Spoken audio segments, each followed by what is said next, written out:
cinta Allah kepada kita. Kita cinta kepada sesuatu, hati kita cenderungnya ke sana. Itu kita. Tapi kalau Allah cinta kepada kita, arti cinta itu adalah Allah bukakan hijab dalam hati kita. Nah itu.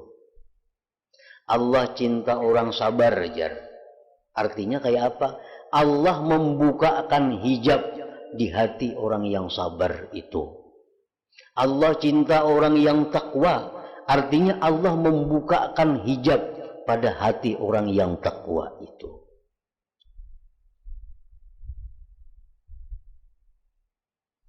Nah sehingga hatinya terbuka, hijabnya diangkat Allah, sehingga ia orang yang dicintai Allah itu bisa melihat Allah dengan hatinya, dengan mata hatinya, dan kepada dimungkinkannya untuk dekat kepadanya, dan kepada kehendaknya yang demikian pada zaman azali.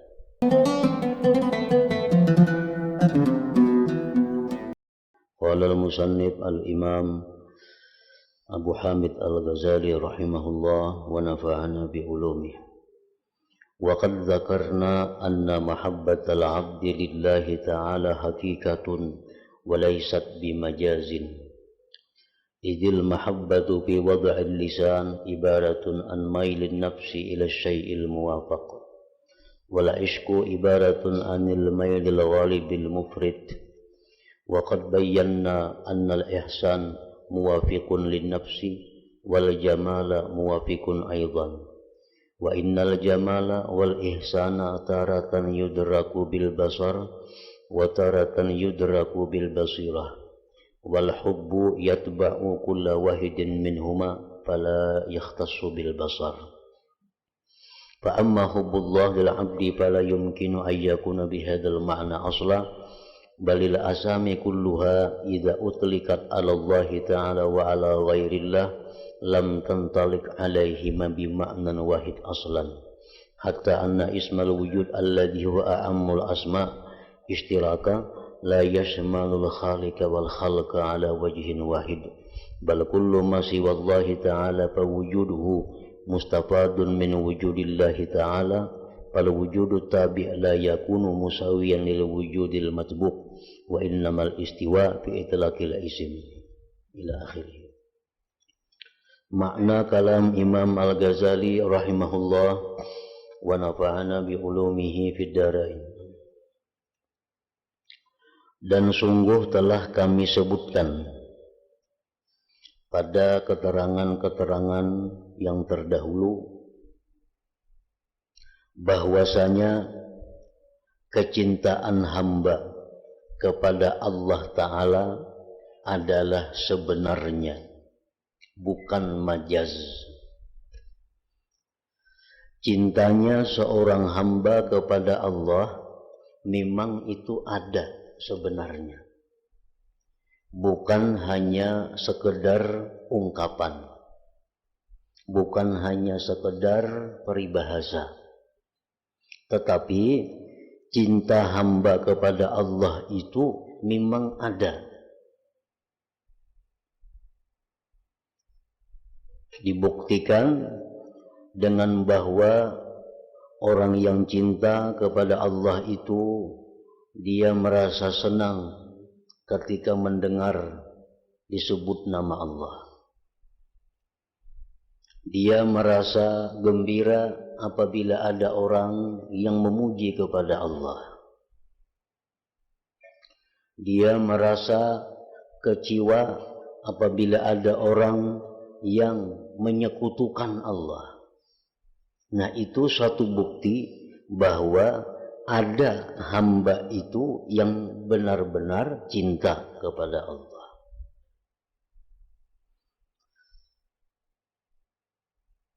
Karena cinta, hubbun bahasa Arabnya, pada pemakaian bahasa adalah pengertian cinta itu ibarat dari condrongnya jiwa, condrongnya hati kepada sesuatu yang ada kesesuaiannya.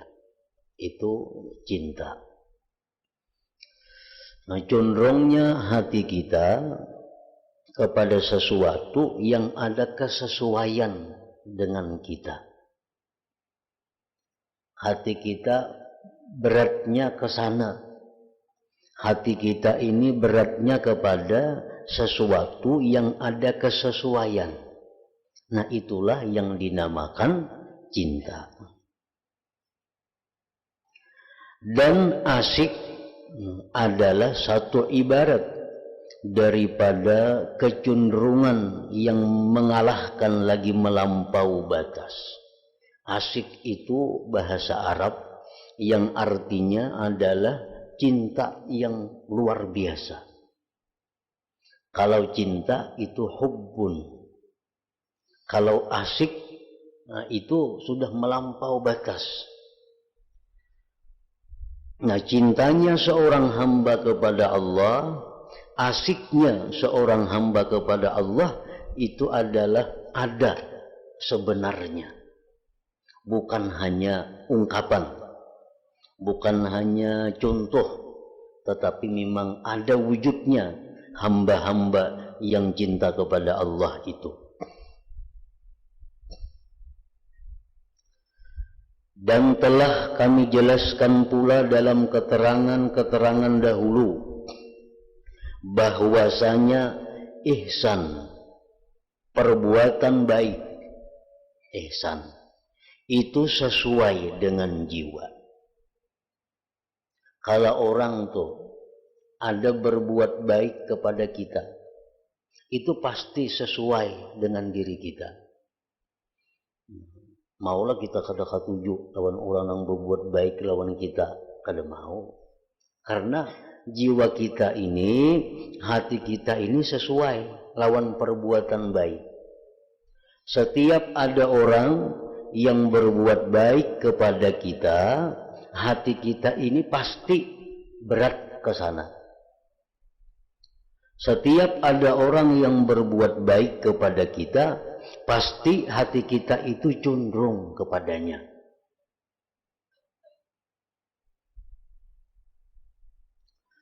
Begitu pula keilukan. Nah, keilukan, keindahan, ia sesuai pula. Ia sesuai pula dengan hati kita. Sesuatu itu baik, pasti hati kita itu katuju. Sesuatu itu elok, sesuatu itu indah, pasti hati kita sesuai. Pasti hati kita katuju dengan sesuatu yang indah itu. Nah, kebaikan dan keindahan itu yang menyebabkan datangnya cinta.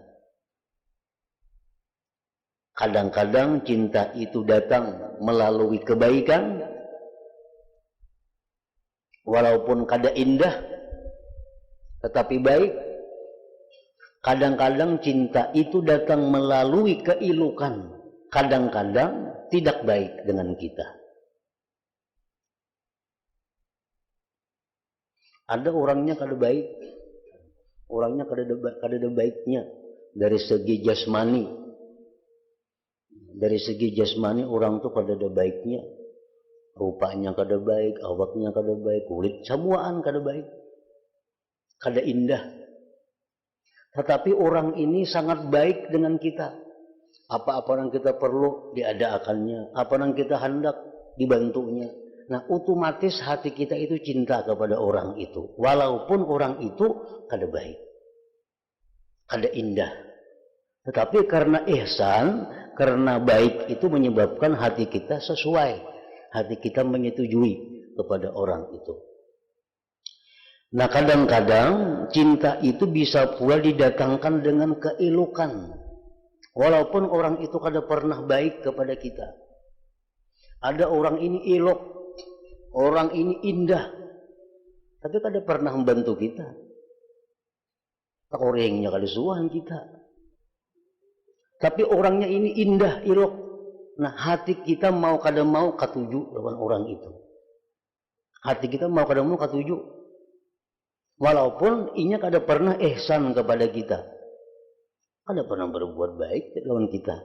Cuma orangnya ini ilok. Baik iloknya itu jasmani atau iloknya itu rohani. Nah, Allah Subhanahu wa ta'ala itu terhimpun keduanya. Ilok ada pada Allah, ihsan ada pada Allah. Allah yang paling berbuat baik kepada kita, lebih dari orang tua kita, lebih dari siapapun. Allah paling berbuat baik kepada kita. Satu, ini mestinya sudah menyebabkan kita cinta kepada Allah. Ditambah lagi pulang, Allah ini maha ilok. Bahkan penciptanya ilok, penciptanya indah. Itu pun membuat sesuai hati kita untuk mencintainya. Nah, sedangkan satu aja di antara ihsan dan jamal itu sudah membuat kita cinta, apalagi ini kedua-duanya. Mana orangnya bungas, orangnya kada ada celaknya, lawan kita pulang baikan luar biasa. Nah, itu sudah komplit. Nah, itulah Allah. Yang paling ihsan kepada kita Allah, yang paling elok, paling indah itu adalah Allah.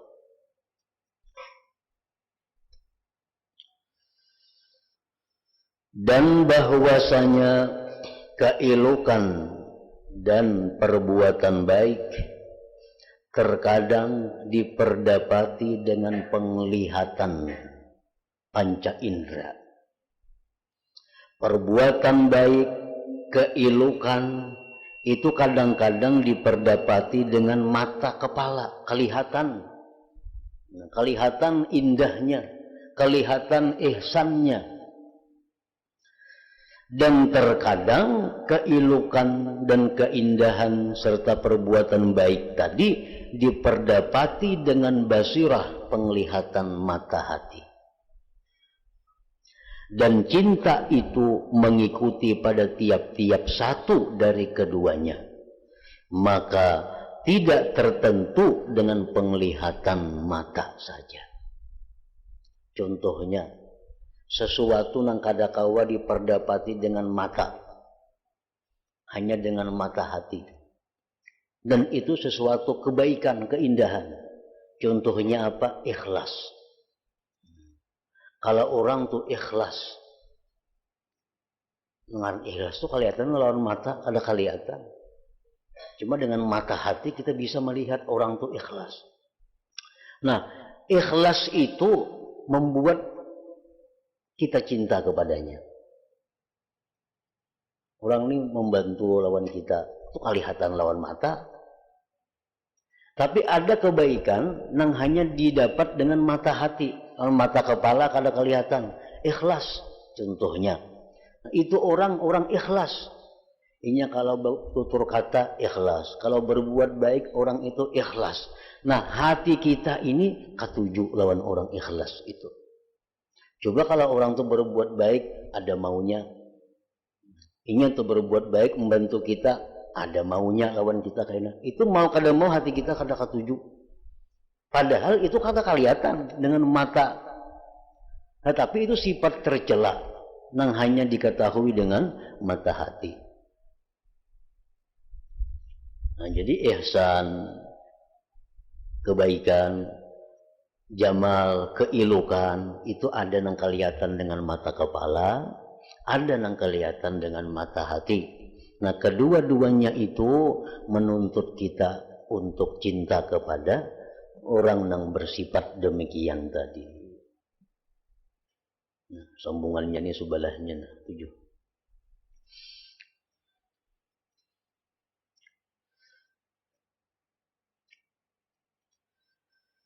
Dan apa-apa yang datang dari lafaz-lafaz tentang cintanya Allah kepada hambanya, maka ia ditakwilkan.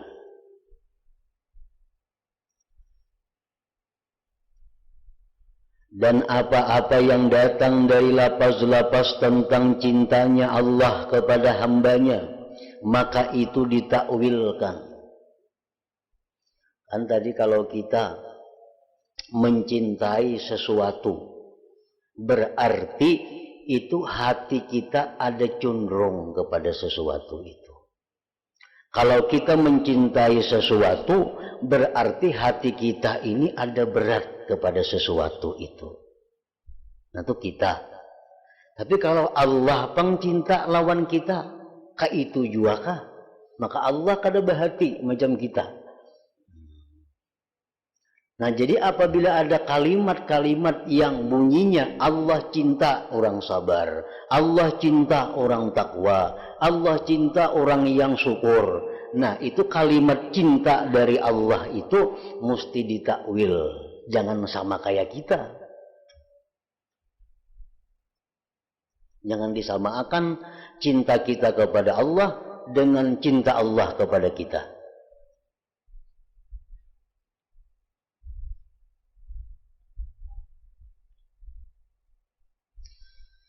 Lapas-lapas tentang cintanya Allah kepada kita, kepada hambanya, maka ia ditakwilkan.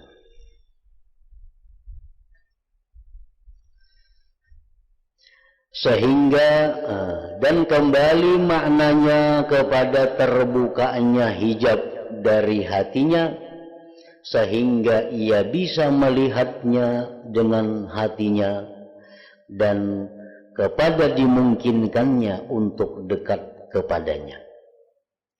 Itu cinta Allah kepada kita. Kita cinta kepada sesuatu, hati kita cenderungnya ke sana. Itu kita. Tapi kalau Allah cinta kepada kita, arti cinta itu adalah Allah bukakan hijab dalam hati kita. Nah itu. Allah cinta orang sabar, jar. Artinya kayak apa? Allah membukakan hijab di hati orang yang sabar itu. Allah cinta orang yang takwa. Artinya Allah membukakan hijab pada hati orang yang takwa itu.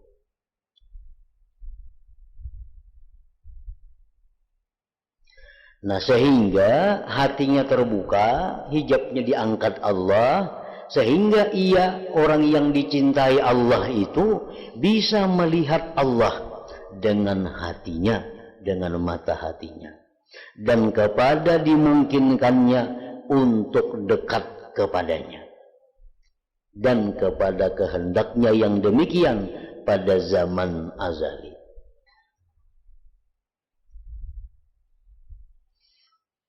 Jadi itu pengertian cinta Allah kepada kita. Dibukakan Tuhan hijab dalam hati kita dan dimungkinkan Allah kita ini untuk mendekat kepadanya. Nah, sesuai dengan apa yang ditetapkan Allah pada masa azali terdahulu.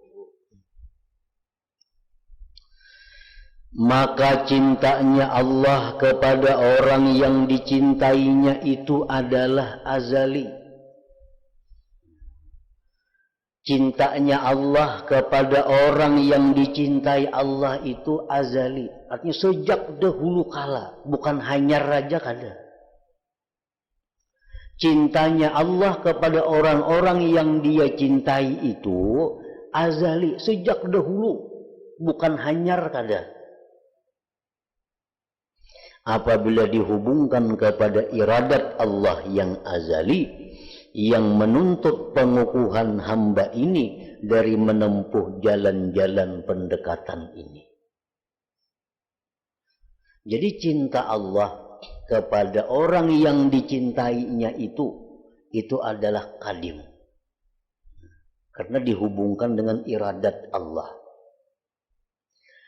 Dan apabila dihubungkan kepada perbuatannya Allah yang membukakan hijab dari hati hambanya, maka ia adalah baharu yang terjadi dengan datangnya sebab yang menuntut baginya itu. Jadi cinta Allah kepada hamba ini ada yang dinamakan azali. Itu kalau dihubungkan kepada iradat Allah. Cinta Allah kepada hambanya ini disebut juga baharu bila dihubungkan kepada Allah bukakan hijab dari hatinya itu. Sebagaimana firman Allah Ta'ala, la yazalu abdi yataqarrabu ilayya bin nawafil hatta uhibbahu.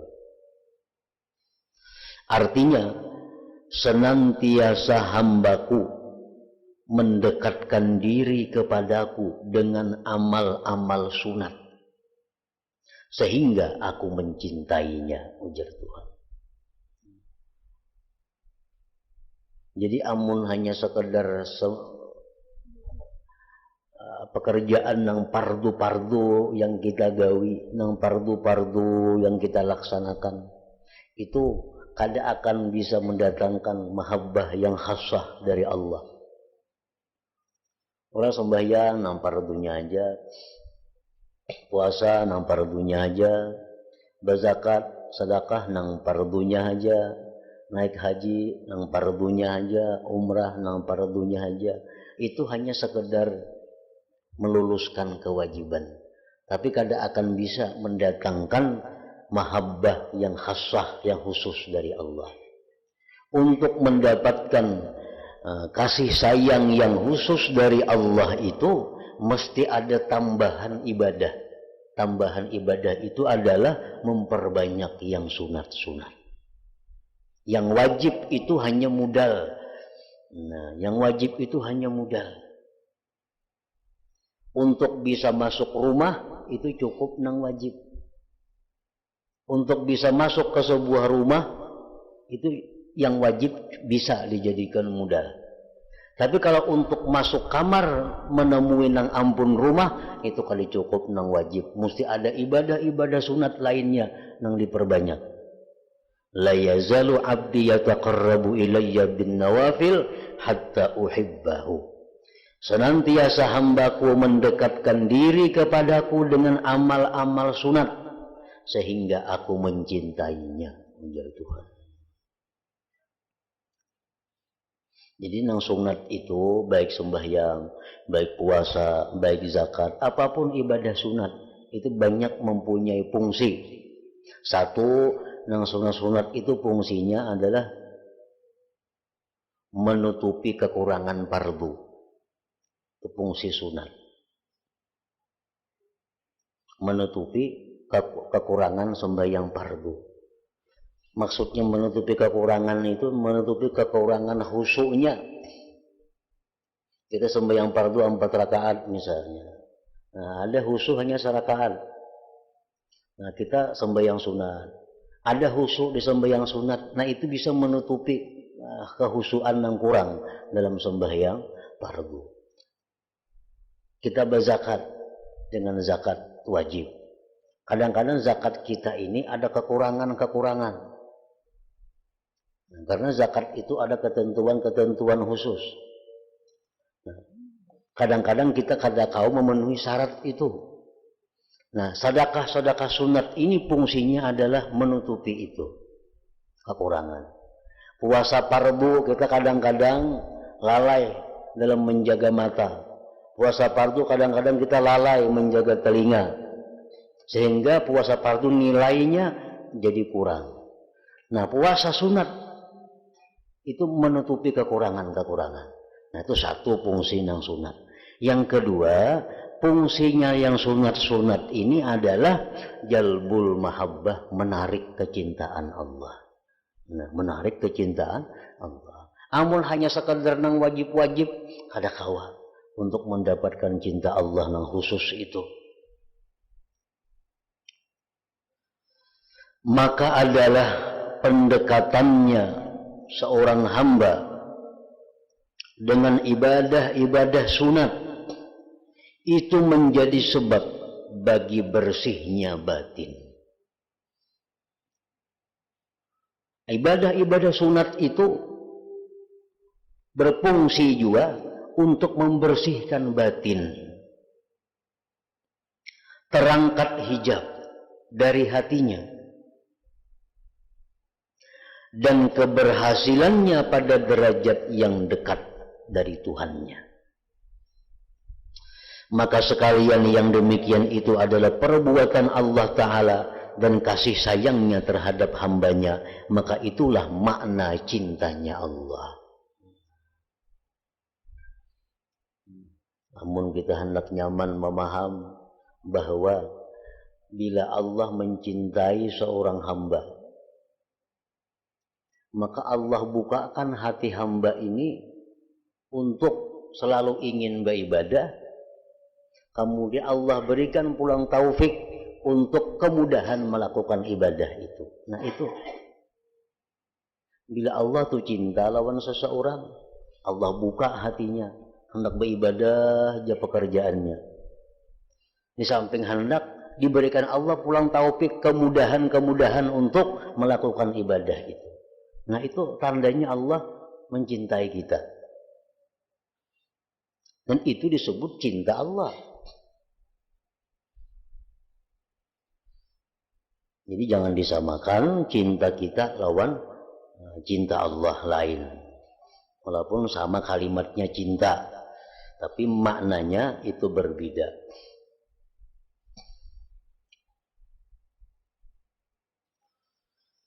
Dan tidak dapat dipahami yang demikian ini kecuali dengan contoh. Lebih jelasnya Imam Ghazali mencontohkan,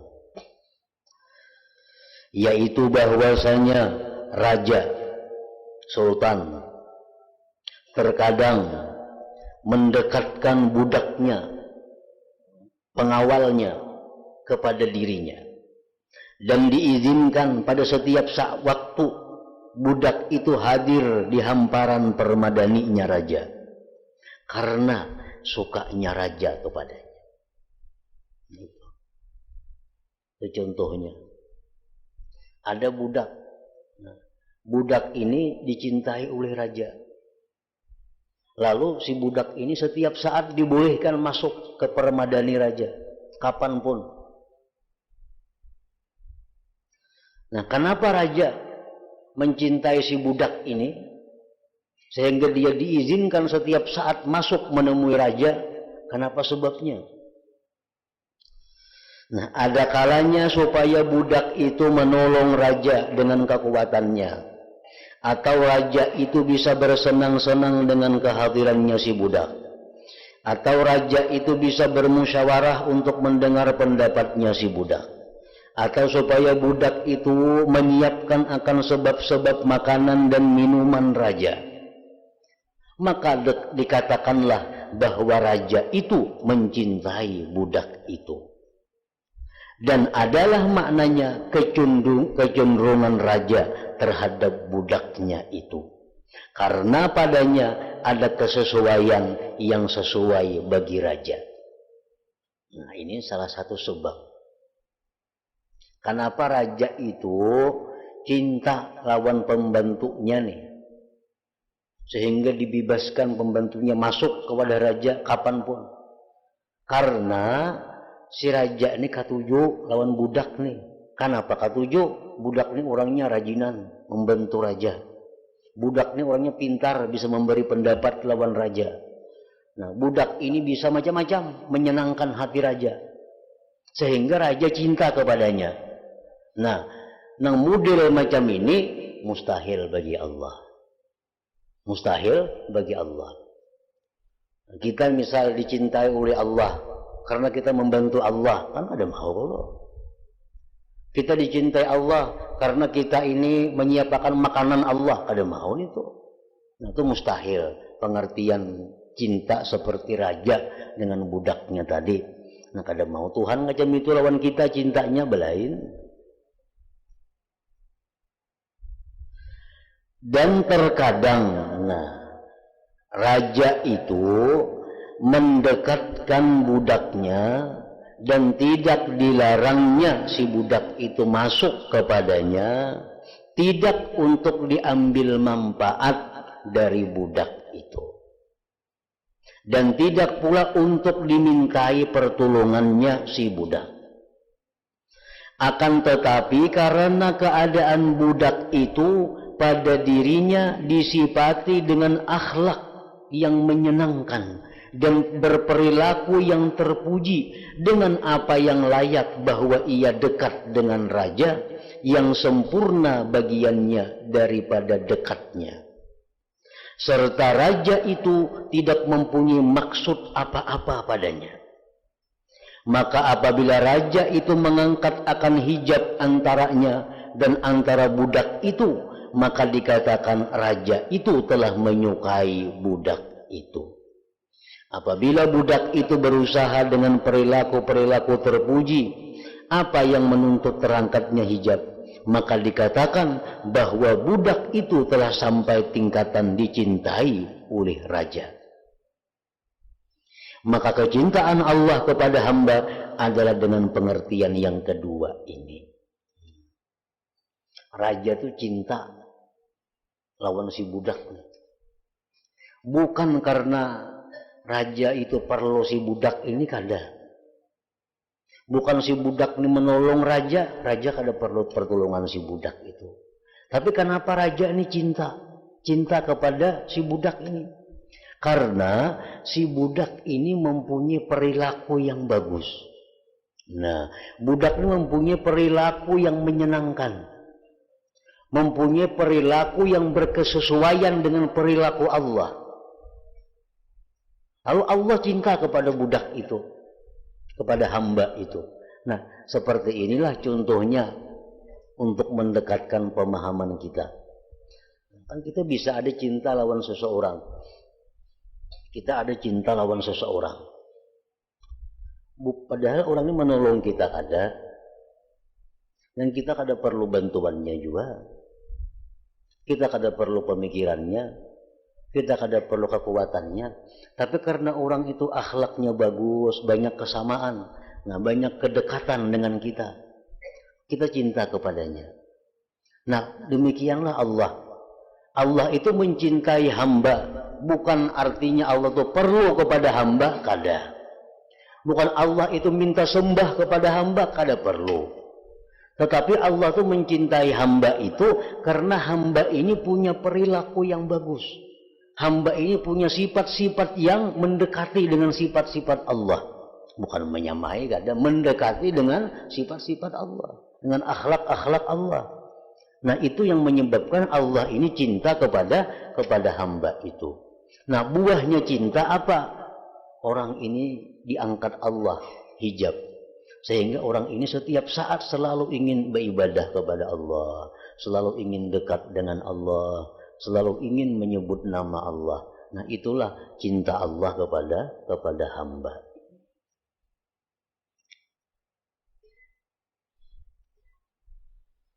Dan hanya sah dengan memakai contoh pengertian yang kedua ini dengan syarat bahwa tidak mendahului kepada pemahamanmu oleh masuknya perubahan atasnya ketika pendekatan yang baru, bahwa orang yang dicintai itu dialah yang dekat kepada Allah Ta'ala, dan dekat kepada Allah berarti jauh dari sifat-sifat binatang ternak. Dekat dengan Allah berarti jauh dari sifat-sifat binatang ternak. Binatang kan sifatnya tamak, rakus. Binatang ternak, binatang-binatang buas. Orang yang dekat dengan Allah itu jauh dari sifat-sifat binatang buas, menzalim orang, menganiaya orang, itu kelakuan binatang buas. Nah, itu kada kawa dekat dengan Allah, sifat-sifat seperti itu. Dan syaitan-syaitan, orang yang bersifat dengan syaitan itu pun kada kawa dekat dengan Allah. Kayak apa bersifat syaitan itu? Membawai orang kejahatan, membawai orang kepada kemaksiatan. Itu sifat-sifat syaitan. Sifat syaitan ini kada merasa cukup dirinya sendiri nang maksiat kepada Allah kalau kada membawai orang lain. Dan manusia itu ada nang bersifat seperti sifat syaitan. Ini kada kawa kenapa maksiat itu sorangan, mesti nak bawaan. Nah, kadarami sorangan maksiat dibawai orang-orang supaya umpat berkumpul melakukan maksiat. Nah, ini syaitan manusia ngarannya. Orang yang macam ini kada kawa dekat dengan Allah karena betulak belakang lawan sifat Allah, betulak belakang lawan akhlaknya Allah. Jadi pengertian dekat dengan Allah itu bukan dekat tempat. Allah maha suci dari tempat. Pengertian dekat dengan Allah itu adalah sifat kita ini, berdekatan dengan sifatnya Allah. Berdekatan dengan sifatnya Allah. Sifat Allah itu pemurah, sifat kita pemurah. Nah, berdekatan. Sifat Allah itu mengajak orang kepada surga, kepada kebaikan. Kalau kita mengajak orang kepada kebaikan, berdekatan. Sifat kita lawan sifat Allah. Sifat Allah itu penyayang kepada makhluk. Kalau kita penyayang kepada makhluk, berdekatan sifat kita. Nah, ini maksudnya dekat dengan Allah. Untuk menghasilkan sifat-sifat yang baik tadi melalui ibadah. Banyak sembahyang, banyak puasa, banyak bersedekah, banyak baca Quran, banyak zikir. Itu membuat sifat-sifat kita ini akhirnya kita berdekatan dengan sifat Allah. Berakhlak dengan akhlak yang mulia, yang merupakan akhlak ketuhanan, maka berarti ia dekat dengan sifat. Dekat dengan sifat. Marilah kita mendekatkan diri kepada Allah. Untuk rancang mendekatkan diri kepada Allah, bukan berbarak lawan Tuhan besampuk, kada macam itu bang artinya.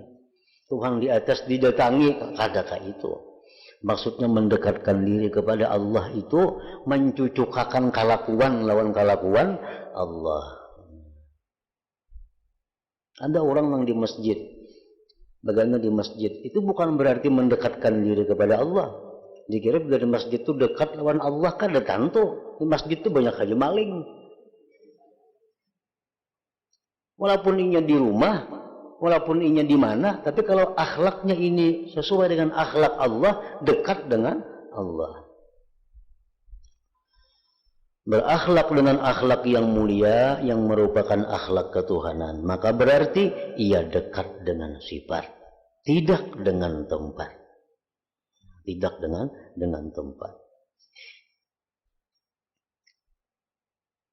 Nah, ingat situ, dan barang siapa tiada dekat lalu jadi